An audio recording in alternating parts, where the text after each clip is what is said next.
Ada buku yang menurut seorang penulis yang pernah saya baca, buku ini tidak boleh beredar 75 tahun lamanya. Judulnya Militan Islam. Militan Islam. Penulisnya belakangnya Jason.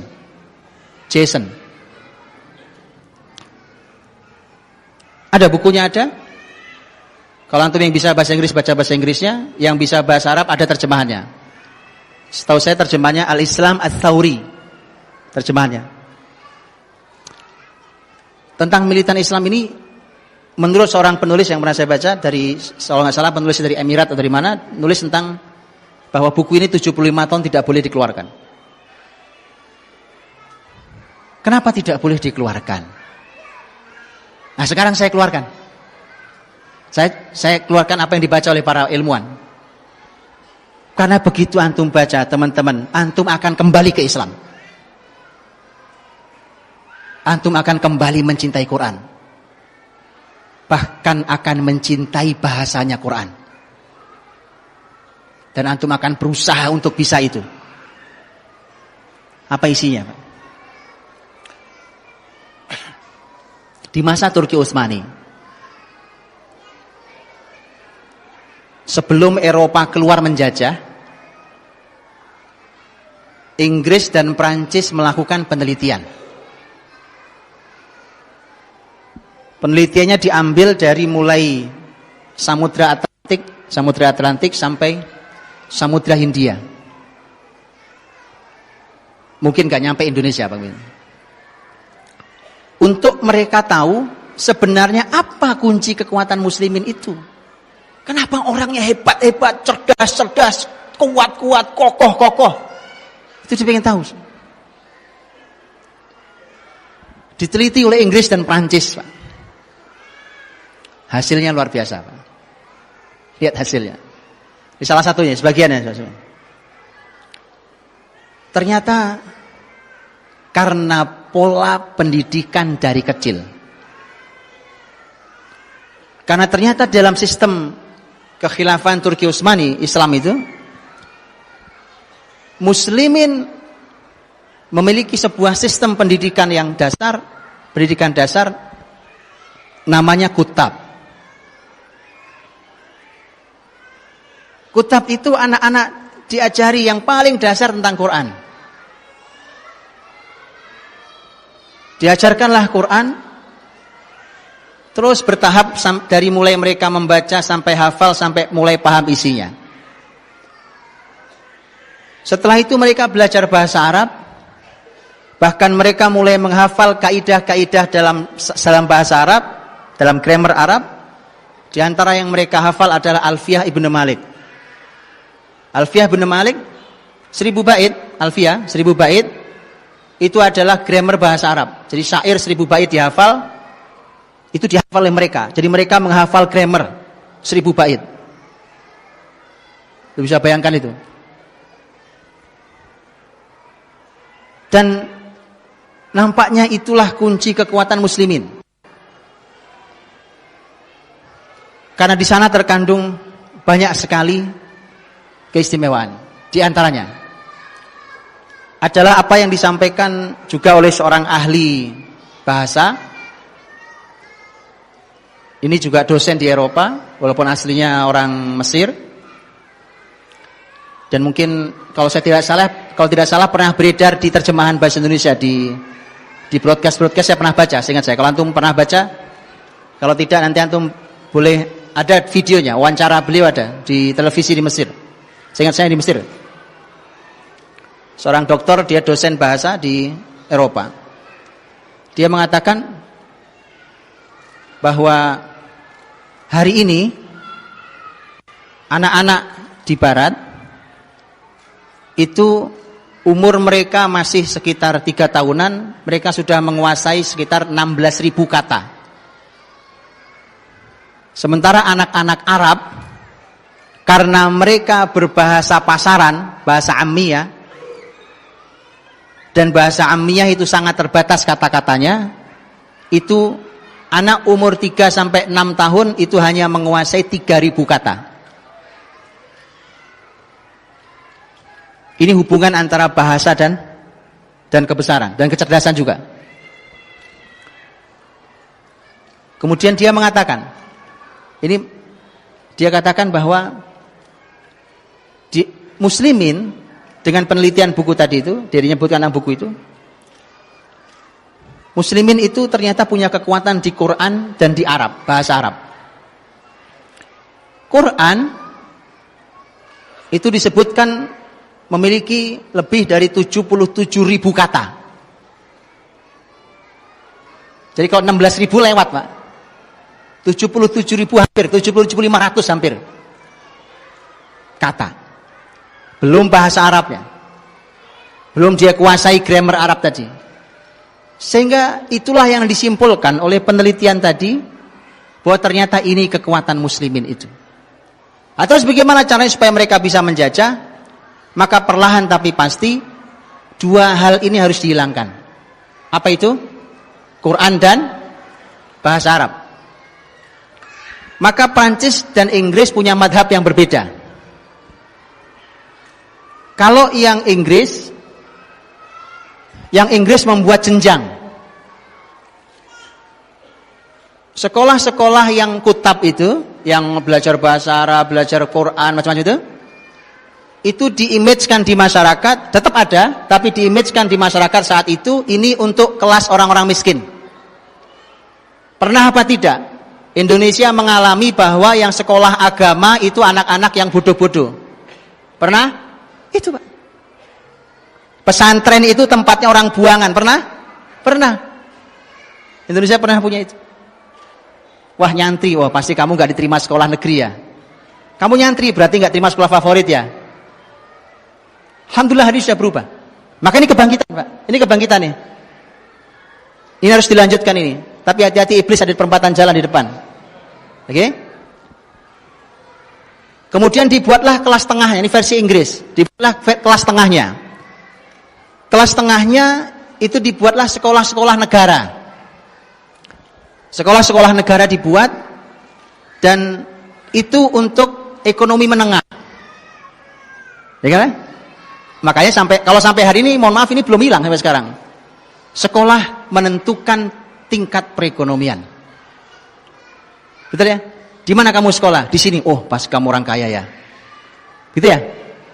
Ya. Itu masih pola Inggris, Pak. Yang level tinggi adalah international school. Masih ada sampai hari ini? Image itu masih ada? Berarti belum bangkit kalau gitu. Belum, saya tarik lagi kalimat saya. Belum bangkit kalau gitu. Yang modern international school di mana tidak ada Quran, tidak ada bahasa Arab. Kalau yang tengah tadi lemah bahasa Arabnya, Qurannya juga lemah. Itu versi Inggris. Versi Prancis enggak, kelamaan, diberangus semuanya. Itu versi Prancis. Oke? Itu yang saya baca. Jadi teman-teman, maka menjajahlah mereka. Sisa-sisanya masih bisa kita rasakan. Sekarang antum tahu gimana caranya mau jadi orang cerdas? Gampang, Pak. Gampang. Belajar syariat ini. Di mana belajar syariat? Jadi sampai masalah tempat, bukan cuma belajar syariat, bukan tempat. Contoh, Pak. Anak tua asal sudah 7 tahun, apalagi laki-laki yang disuruh sholat. Betul kan? Ini teori kecerdasan ini. Suruh sholat. Kalau laki-laki sholatnya di mana? Di masjid. Ini tempat bikin cerdas, Pak. Asal masjidnya kembali fungsinya seperti Masjid Nabawi dulu. Ini tempat orang-orang cerdas, masjid ini. Makanya saya tidak aneh, tidak heran kalau hari ini mulai ada orang yang curiga terhadap masjid. Saya tidak heran. Anda sudah benar, curigai masjid. Karena memang itu tempat orang-orang cerdas, Pak. Dari situlah kekuasaan akan diambil kembali oleh muslimin. Jadi sudah benar kalau masjid dicurigai, Pak. Itu sudah benar. Ya, silahkan curigai. Anda berhadapan dengan ahlul masjid nanti di akhirat. Ya Allah. Oke, mudah-mudahan taubat. Kalau enggak taubat, saya enggak berani ngomong, Pak. berhadapannya dengan ahlul masjid. Itu isinya orang-orang cerdas di masjid, Pak. Antum silahkan baca sejarah masjid di sepanjang sejarah Islam. Anda akan lihat di situ tempat didik anak supaya cerdas. Masukin ke masjid, Pak. Di tempatnya, pelajarannya, polanya dan seterusnya itu diurutkan begitu cerdasnya luar biasa. Karena nanti anak-anak kita akan ketemu tentang pola materi ilmu yang tidak pernah mungkin diajarkan oleh orang-orang barat. Mereka tidak punya ini. Kalaupun ngajarin orientalis terpaksa. Mereka tidak punya konsepnya. Umpamanya, Pak. Lah muslimin itu, Pak. Muslimin itu oleh para ulama dibuatkan konsep-konsep. Saya kasih contoh, Pak. Dan ini sebenarnya kalimat Imam Syafi'i sebenarnya. Beliau punya kalimat lengkap. Orang kalau belajar apa, belajar apa, dapat ilmunya, bukan ilmunya. Contohnya, orang belajar Quran, dia akan dapat kelembutannya. Orang-orang Quran itu lembut-lembut orangnya, Pak. Orang belajar hadis, dia akan kuat hujahnya. Jadi kalau dia berargumentasi, orang mesti jungkir balik depan dia, Pak. Mesti orang akan tersungkur kalah. Itu orang yang belajar hadis. Begitu seterusnya. Orang belajar apa terus dia akan punya kekuatan masing-masing. Itu kalimat Imam Syafi'i rahimahullah. Dan saya kasih contoh, teman-teman. Kalau antum belajar umpamanya ilmu usul fikih. Itu ulama membuatkan kaidah usul fikih. Itu Masya Allah, Pak. Orang masuk ke ilmu usul fikih, keluar dari ilmu itu cerdasnya luar biasa. Orang belajar umpamanya ilmu mustalah hadis. Ini lain lagi karakter ilmunya. Jadi setiap ilmu punya karakter dan itu membentuk dirinya. Belajar usul fikih, belajar mustalah hadis, umpamanya belajar ilmu jarh wa ta'dil, belajar usul tafsir, belajar apapun, itu keluar dari ilmu itu cerdasnya luar biasa. Kenapa? Karena dilatih betul. Ada yang melatih ketajaman analisa, ada yang melatih kedetailan sesuatu, ada yang melatih kemampuan dia untuk menghafal, ada yang banyak yang dilatih. Banyak sekali yang dilatih oleh ilmu Islam ini. Itu anak-anak kita harus belajar. Karena itu warisan ilmu Islam. Warisan ilmu Islam, Pak. Nah, jangan sampai antum salah jalan. Sekarang disuguhi supaya anak terstimulus brainnya, maka dikursuskan main piano. Lah, antum belajar sama orang kafir. Ya, disuruh belajar usul fikih. Belajar tafsir, usul tafsir, hadis dengan mustalahnya. Anak dijamin cerdas. Ini belajar cahaya loh. Yang dipelajari cahaya. Bercahaya hidupnya. Bercahaya hidupnya. Itu orang-orang cerdas. Dan setiap ilmu punya karakter. Punya karakter tadi. Orang tidak sadar bahwa terbentuklah karakter dirinya. Terbentuklah kekokohan jiwanya. Dan ini tadi contohkan sangat banyak oleh Ustaz Herfi. Tentang bagaimana orang dalam sejarah Islam itu memiliki kemampuan yang luar biasa di berbagai ilmu itu karena mereka belajar berbagai macam ilmu itu. Dan itu bagian dari yang harus dipelajari oleh muslimin, tentu di levelnya masing-masing. Levelnya yang jadi ulama dengan yang tidak jadi ulama, levelnya beda, kedalamannya, tapi belajar. Gitu ya? Belajar, antum tahu. Nah, masalahnya hari ini asal belajar apa nih? Belajar mustalah hadis. Wah, anak saya nggak mau jadi ustadz, Pak. Dulu, sekarang udah lumayan. Dulu Quran gitu, ngafal Quran. Anak ibu, bapak ibu harus baca hafal Quran. Dia bilangnya, wah anak saya nggak mau jadi ahli tafsir, Pak, maunya jadi arsitek kok. Itu saking sudah begitu serangan barat itu sudah luar biasa dalam diri kita. Tapi alhamdulillah sudah mulai berubah hari ini. Sudah mulai berubah. Berarti sudah bangkit lagi ya. Saya balikin lagi kalimatnya. Bangkit lagi berarti. Jadi teman-teman dirahmati Allah SWT, ini sudah habis waktu saya sebagai penutup, teman-teman. Jadi apa yang diberikan alurnya oleh syariat kita inilah tanpa menggunakan teori panjang lebar. Kalau yang babnya keturunan, karena memang kalau di dalam penelitian-penelitian yang dilakukan hari ini pun, bahkan dilakukan di zaman sebelum kita ini pun, bahkan orang-orang barat pun melakukan penelitiannya, ternyata keturunan memang punya, dan itu dalam Islam juga sama, bahwa keturunan itu ternyata memang punya jejak yang dalam Di antaranya tentang tema kecerdasan, kemampuan mengingat, kemampuan menghafal, memahami. Itu ternyata ada yang sifatnya turunan. Tapi kalau yang sifatnya turunan, itu kan kita nggak bisa protes, Pak. Ya toh? Masa antum pengen balik lagi kan nggak bisa. Ternyata muslimin, Allah Maha Adil. Keturunan itu bukan segala-galanya.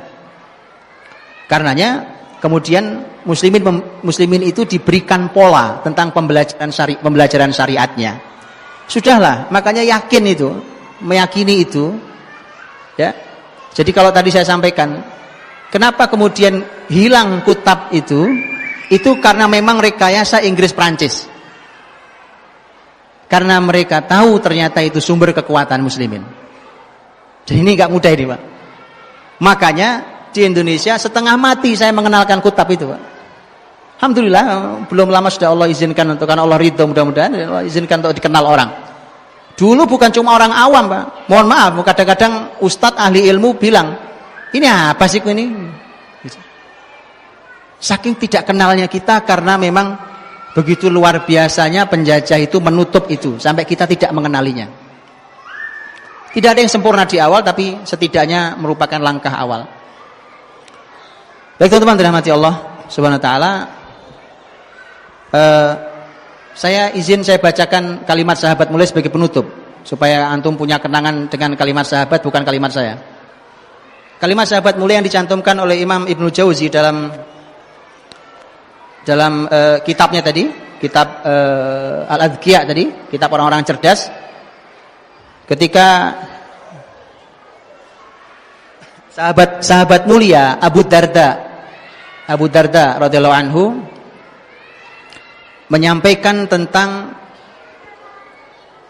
tanda orang-orang yang berakal. Abu Darda berkata, qala Abu Darda,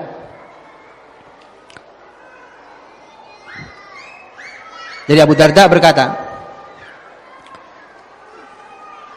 beliau mengatakan bahwa maukah saya sampaikan tentang alamatil aqil, tandanya orang berakal. Tadi salah satu modal untuk mengalahkan Yahudi berakal. Kata Abu Darda radhiyallahu anhu, yatawadha' liman fawqahu. Orang berakal itu dia tawadhu', merendahkan hatinya di hadapan orang yang ada di atasnya. Apanya? Apa saja? Mungkin ilmunya, mungkin usianya, mungkin pengalamannya, gitu ya. Tawadhu. Satu. Yang kedua, wala yazdari man dunahu. Tidak meremehkan yang ada di bawahnya. Yang lebih kecil, ilmunya lebih sedikit, itu tidak diremehkan. Tidak diremehkan, tidak dijatuhkan, tidak. Itu orang berakal.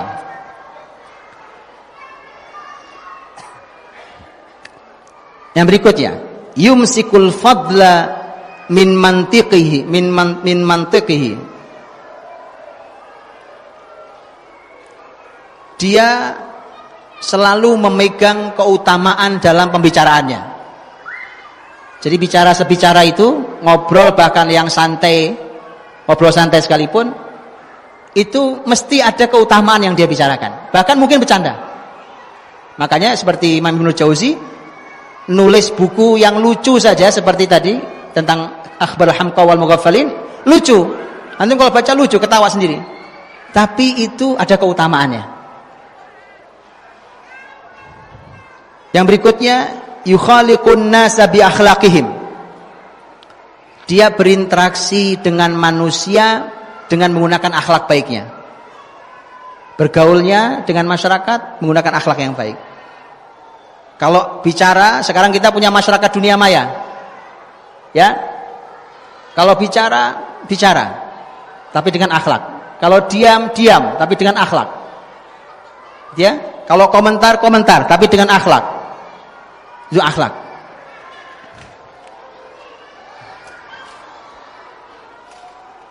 Wa yahtazizul imana fima bainahu wa baina rabbih azza wa jalla. Dan dia memastikan ada iman antara dia dan Rabb-nya Allah Subhanahu wa taala. Jadi dia memastikan hidupnya selalu ada iman dalam segala aktivitasnya. Fahuwa yamshi fid dunya bid taqiyyati wal kitman. Dia berjalan di dunia ini dengan ketakwaannya tapi tersembunyi. Takwaan tapi tersembunyi. Ini saya sering sampaikan teman-teman ya, bahwa hari ini tuh kita kok nggak punya sesuatu yang disembunyikan gitu loh. Padahal menyembunyikan sesuatu itu pada hal yang benar itu ajaran Nabi loh. Itu ajaran Nabi loh dan ajaran sahabat loh. Kita semua sekarang diupdate statusnya. Makan mie goreng diupdate statusnya, lagi nangis diupdate statusnya, lagi gelisah diupdate. Saya sudah sering sampaikan, mohon berhenti. Saya sudah bilang berhenti. Saya sudah sering bilang itu. Kan itu kaidah orang-orang cerdas. Ya, baik, itu kalimatnya. Kalimatnya sahabat mulia Abu Darda radhiyallahu anhu tentang tanda orang-orang cerdas. Nanti riwayat di bawahnya PR buat antum baca bukunya, karena di bawahnya ada riwayatnya Wahab bin Munabbih yang menyampaikan kalimatnya Luqman. Luqman itu sudah sampai pada level Al-Hakim. Allah berikan hikmah. Walaqad ataina Luqmanal hikmah. Kalau hikmah itu teman-teman itu lebih tinggi dari ilmu. Karena kalau ilmu yang Allah berikan sedikit, wa ma utitum minal ilmi illa qalila, yang diberikan pada kalian dari ilmu itu cuma sedikit, kata Allah. Tapi kalau diberikan hikmah, Allah menyampaikan, wa may yu'tal hikmata faqad utiya khairan katsira. Siapa yang diberi hikmah sungguh telah diberikan kebaikan yang banyak. Jadi ada PR lagi nanti. Begitu jadi ilmuwan harus menjadi ahli hikmah. Gimana caranya perlu dikaji lagi. Luqmanul Hakim itu sudah sampai level hikmah. Beliau nanti menyampaikan di poinnya. Beliau menyampaikan bahwa menasihati anaknya, ya bunayya may yatimmu aqlu mri'in hatta yakuna fihi 10 khisal. Wahai anakku, seseorang tidak akan sampai sempurna akalnya sampai dia punya 10 sifat. 10 sifat antum baca sendiri di bukunya. Saya kira itu. Wallahualam bishawab. Assalamualaikum warahmatullahi wabarakatuh.